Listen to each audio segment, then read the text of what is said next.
I haven't done a review before, but for this quad, I haven't seen a review, so here goes. So on March 22nd, 2024, around 10:30 a.m., I ordered an Axis Flying Manta 10X Lite, 10-inch FPV, bind and fly, long range, heavy payload, cinematic drone. How much did it cost? Same price as it shows right now, $379.90. $79.90. Same price. So you might as well get the 2.5 watt analog VTX. I received it 13 days later on April 4th. DHL said they were going to give it to me on April 5th, but they gave it a day early, so good for them. There are 5 VTX options to choose from. As you can see, 1, 2, 3, 4, 5. I don't know why you would want the 1.6 watt. Just go with the 2.5 watts or 2500 milliwatts since it's the same cost. You can also do 1.2 gig. I would warn you, if you do that, make sure you have a receiver that will receive 1.2 gig. And then same for Walksnail Avatar and both DJI O3. With the O3, you're going to need either a DJI Goggles V2 or a Goggles 2. We still don't know if the new virtual reality DJI goggles are going to work with that. Some people say yes, some people say no. There are 3 options for receivers. There's the TVS, the ELRS, and no receiver if you want to put whatever you have. I almost went with the no receiver because I tend to like having redundant receivers. I opted to go with the TVS so that I could just get it up and running. I haven't had any fail, but I have on smaller drones, interestingly enough. It seems to be when you run through the null. So you're turning your quad through the air, and if you're using a Mortal T, there's nulls off the ends of the antenna. So if the null is facing you, no RF. So the nice thing about dual receiver antennas and a dual receiver is you can put the 2 antennas at 45 degrees to each other or at some different angle. Some people use a barred pole kind of straight out the back. Not straight out, but straight up almost, and then have the Mortal T, which the barred pole is kind of cool because its nulls are at the ends as well. So now you have 2 nulls going, and one's going, if it's sitting flat, one's going up into the sky and one's kind of going into the dirt. Well, then you have another Immortal T antenna, which as long as it's not in that position, you've got your bases covered. But we'll see. I might upgrade at some point. We don't know. So here's the spec sheet. Comes with, well, let's see. Does it come with a caddx rattle? I think it does, but I've not actually opened this and taken a look yet. So let's do an unboxing real quick and just see what's in it. What do you get? You get a big boy with big boy propellers. Look at these things. These are humongous. 10 inches. It is 4 10-inch propellers. It's going to be fun. All right, so let's take a look. What do we have here? Yes, it is a caddx FPV. Doesn't say anything other than that, but I imagine since that's what's on the spec sheet, that's what it is. Just to give you a view here, the whole thing, since I haven't really seen it either. 48 channel. About all I can read. I see 8 gigahertz. So there's the Immortal T I was just talking about. There's the TVS Nano. But let's go through it. Okay, so caddx rattle in camera, 5.8 gigahertz. Right hand circularly polarized antenna. And it's got a SMA. Looks fairly strong too. I like when you get something that sticks it up fairly high. One thing they do make sure to warn you is don't power this on without the antenna on. So I'm just going to go ahead and screw this in now. Why tempt fate, right? And then the receiver's already plugged in. And by the way, these receivers are transmitters as well. If you've ever gone flying and your Express LRS connection is lost or your TVS connection is lost, you'll get sometimes an audible on your transmitter that says telemetry lost. That's because this is not just a receiver, it's also transmitting telemetry back to your radio. Okay, so receiver, like I said, mine has TBS. You can get ELRS 2.4 or none, VTX, analog, a couple of HD options. It comes with the Axis Flying Argus Echo F405. One thing I liked about that is I can always upgrade to O3 later. It is a HD capable flight controller. The ESC is the Axis Flying Argus 60 amp 8-bit controller. I don't know what software is on it yet. I think I'll make another video where I go through the configuration. Actually, I will. We'll talk about that at the end. Motors. So 3115 900 kV. 3115 900 kV. Battery recommendation is a 7,500 milliamp hour 6S. It says the payload can be 2.28 kilograms. Takeoff weight can be 3.8 kilograms for a flying time of 5 minutes, 10 seconds. So if you need to haul some bricks to your roof, you can do it for about five minutes or so, and then you're going to have to swap out the battery. So I'm not going to be loading it down. If I load it down with anything, it's going to be a battery. I've got a few homemade cells, but then I also have this guy that I want to try. I haven't tried it yet. So I just found the cheapest, biggest, within reason, 6S, high C rating battery, LiPo battery on Amazon. I'll put a link to this in the bottom. It's not one of those special links where I make money or anything. This is just not even a recommendation. This is just what I'm going to try. Kind of fills up the whole top plate there. So it did come with I don't know, some kind of blue connector that I don't really like. It's supposedly smart, but we don't use that from what I've seen in FPV. So I just put a nice yellow XT60 connector like I do on all of my lithium ion batteries that I make. I'll throw one over here real quick. So here's one I made.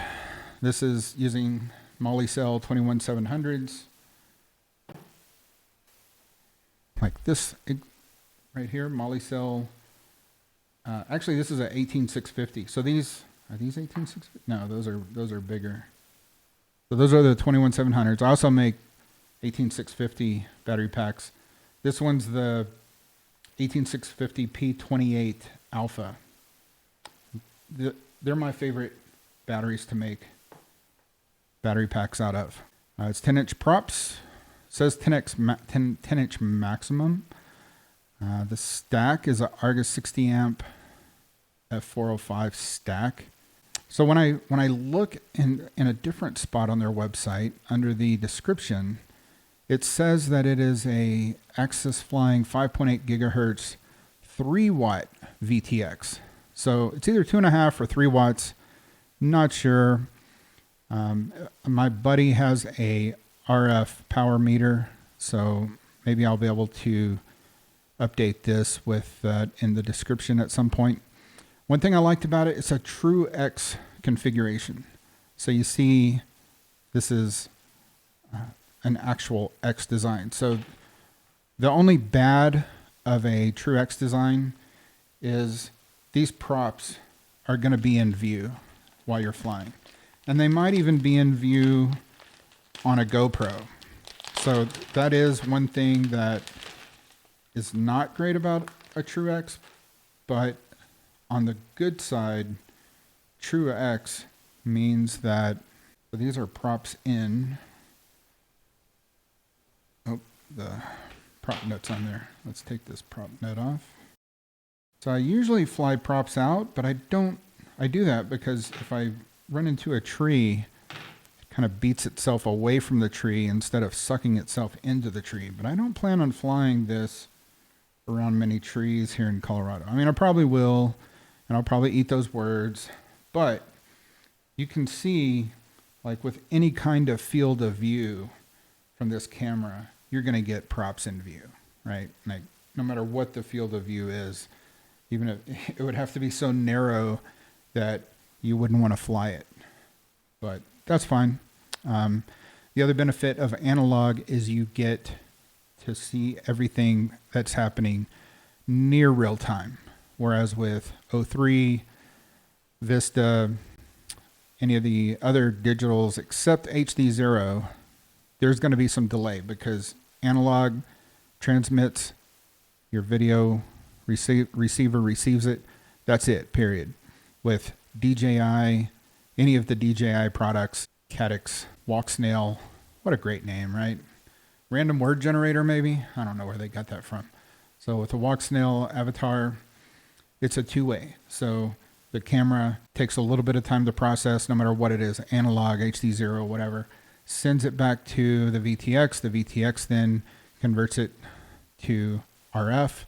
That takes a little bit of time. Then there's the speed of light for the RF signal to get to your goggles. Your goggles have to process it, put it on screen. Well, that doesn't happen with DJI like that. That only happens with HD0 and analog. With DJI and Avatar HD, it sends the data. Your goggles go, hey, I'm missing a few bytes, a few pixels. Can you send those back? So you're waiting for the reception of that message saying, send me some more. And it's kind of buffered that on the VTX, sends that while it's still pumping out other information. So there's this moving lag time of it getting all of the data to your goggles, which is why the latency is variable, except unless you turn on the 540p fixed latency on the Walk Snail, which that's fine too. Usually for something this large, cinematic, you're not going to worry about all that because you're not flying around little gates and flying something that just pops up out of nowhere. Although, man, I've been at the top of a cliff and things do tend to pop up sometimes. And on a DJI, it's kind of like, whoa, that was close. Whereas with analog or HD0, you can go, whoa, I'm coming up on something really quick. I need to move. And so you do get a noticeable amount of less latency impact. So it does help some. But then the quality is pretty bad with analog. I mean, it's like 1980s TV versus high definition. So sometimes I like to run my O3. Sometimes I like analog. That's why you put a GoPro on top of it so that you can get the beautiful footage of the top of the mountains in 4K, but you're not seeing it when you're flying it. That's the big difference. And I'm just going to kind of go through some of that just because there's people that watch this who have no idea what FPV is, and hopefully some of this helps. So next I want to see, like, how is this put together? Like, before I even ever think about plugging it in, turning it on, let's see. Flex both sides, right? You start at the outside and move in. See if anything is loose. I don't feel anything loose at all. This hardware is massive. This thing is heavy. I'll put it on a scale here in a little bit. Looks like we're using lock nuts here, which is great to hold your arms in. And it looks like there's 3 screws that you have to, I bet you don't even have to do these. I'm not going to take it apart right now, but you may just even have 1 lock nut to take off to replace an arm if you needed to replace an arm. Oh, we dropped one of our motor. That's what happens when you take the nuts off. Papers start flying around. So one thing I noticed that I really like, so where I fly up in the mountains, sometimes I have to land on this, what do you call it when it's decayed granite? Scree. Yeah, scree. Sometimes I have to land on scree. And it seems like some of that scree and at least some of the mix on the pullouts has some magnetized or metallic scree or flakes or something, because I've landed on there and had some really strange things happen electrically.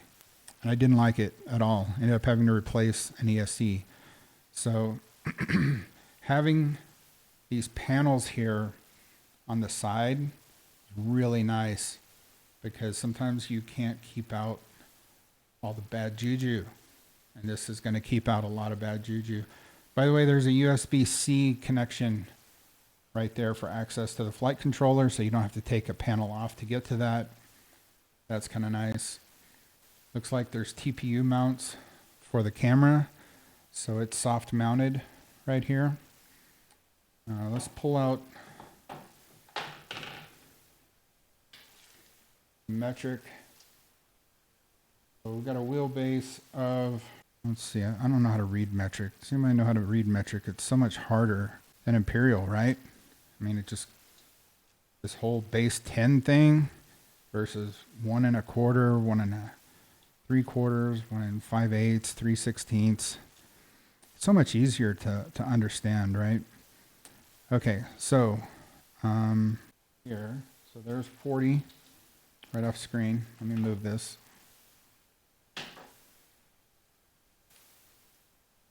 It looks like 440 millimeters wheelbase. That's pretty big. Now let's check some of the carbon fiber size. So it says the bottom plate should be 3 millimeters, and I think it said the arms are 7. Yeah, the arms should be 7. Try that. My trusty Harbor Freight calipers. Wow, it's thicker. 8.3. So really thick arms. They do feel really stout, really heavy. I mean, this whole thing is pretty heavy. Let's see. Can't really, how can I do the top plate? I can get in there. Nope. Not really a way to get, well, I guess I can do that. Yeah, that's pretty close. So it's right at just over 3 millimeters. Bottom plate, supposedly, is it supposedly or supposedly?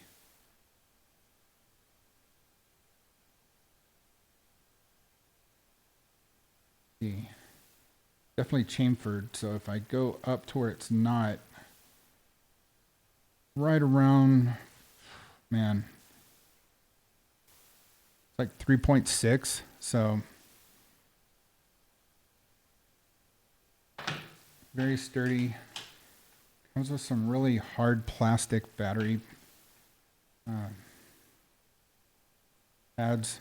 Not very sticky, but you've got some weight here, some serious weight. So, all right. Let me get, if I can find what size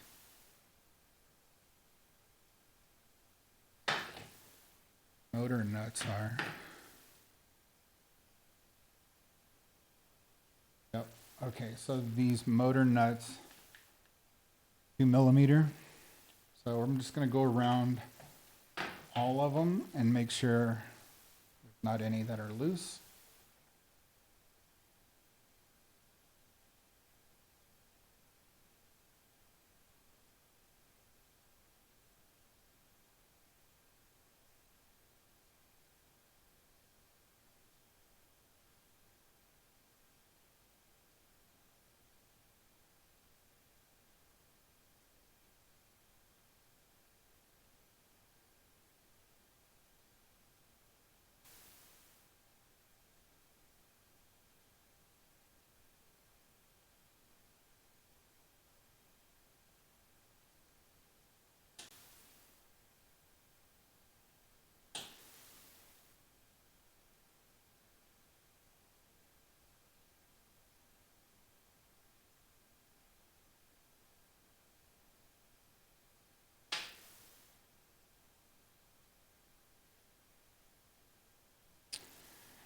Okay, then let's just go around, plate, anything loose here.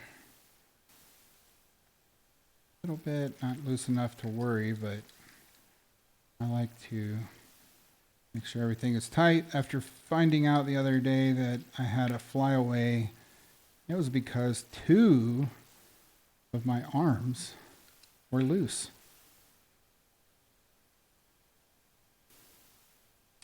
So just going through plate here, very bolt here. VTX uses smaller, probably 1.5. Okay. I like that it has a recessed XT. Is that that's a XT90? I'm gonna have to use an adapter because that's a XT90. Look, see the size difference. You can still see the other plug. All right, well, I'm gonna have to get an adapter. I'm pretty sure I have one around here somewhere. Okay, let's see what's next. Let's go through the price of everything. So if I were to buy the flight controller that this comes with, the stack, it'd be 90 bucks. Actually, it's 100 bucks. It's the frame. The frame is 90 bucks. And then the motors, interesting thing on the motors. On the specs, it says they're Alpha Echo AE 3115 900 kV. But let's go back over to here. And let's just look at their motors. I want you to see something. We go to the AE series. We're looking for AE 3115, right?